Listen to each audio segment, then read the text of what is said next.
Бажаю здоров'я, шановні українці. Сьогодні день, коли кожен з нас може цілком справедливо сказати, ми пройшли цю зиму, найбільш складну за всі роки війни. Росіяни хотіли перетворити цю зиму на знищення України і українців, але Україна не зламалась. Ми зберегли нашу енергетичну систему. Україна відбила за цю зиму велику кількість масованих ударів, коли в одному ударі десятки ракет, сотні шахедів.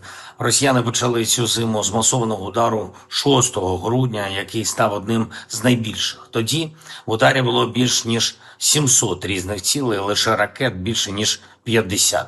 Багато балістики було цією зимою. Загалом ракет різних типів більше ніж 700. Жоден народ не проходив через такі випробування.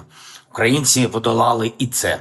Вдячний усім, хто нашу енергетику захищає, відновлює, усім працівникам енергетичних компаній, кожній ремонтній аварійній бригаді, всьому колективу ДСНС України. Ви справді герої. Звісно, я хочу подякувати кожному українському воїну, усім, хто на захисті нашого неба, кожному розрахунку ППО, українській авіації, мобільним вогневим групам, усім розробникам, виробникам, операторам перехоплювачів. Дякую. Дякую тим комунальним службам та місцевим і обласним владам, які були справді з людьми цією зимою, зі своїми містами, селами. Всі в Україні побачили, хто і чого вартий в управлінні містами, в управлінні громадами. Особливо я хочу відзначити українських підприємців. Кожен бізнес в Україні, і малий, і великий, який зміг адаптуватися у цих умовах, зберіг роботу, пройшов цю зиму і працює в Україні.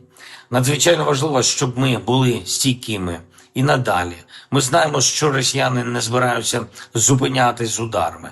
Це факт. Вони готують нові атаки по інфраструктурі.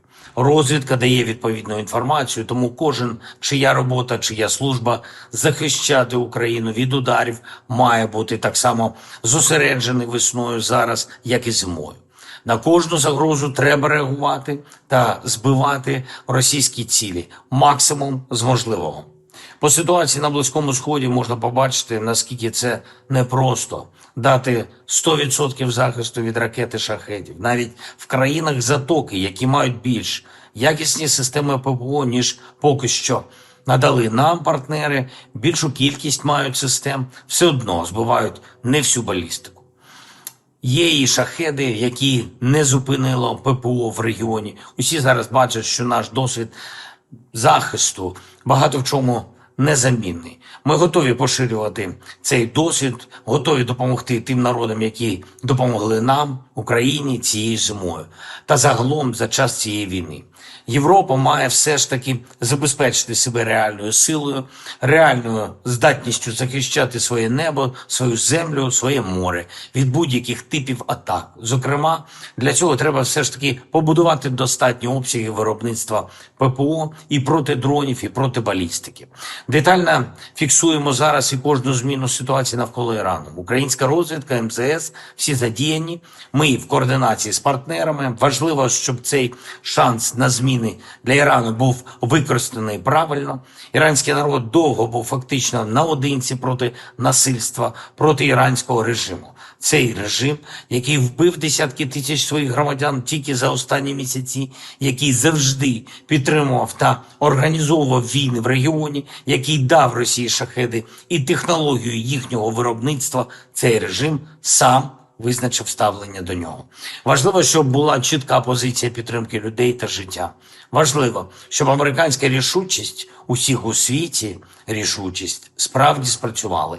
Я дякую кожному, хто старається не допустити розширення війни, захищає від ударів з Ірану. І також дякую усім, хто говорить Росії на досвіді тепер вже іранського режиму, що справедливість все ж таки приходить. Росія повинна закінчити свою війну проти України, закінчити достойно. Дипломатія має змогу це забезпечити. Світ дає Росії можливість дипломатії. Треба цим скористатися. Я дякую всім, хто з Україною. Дякую всім, хто нам допомагає. Слава Україні!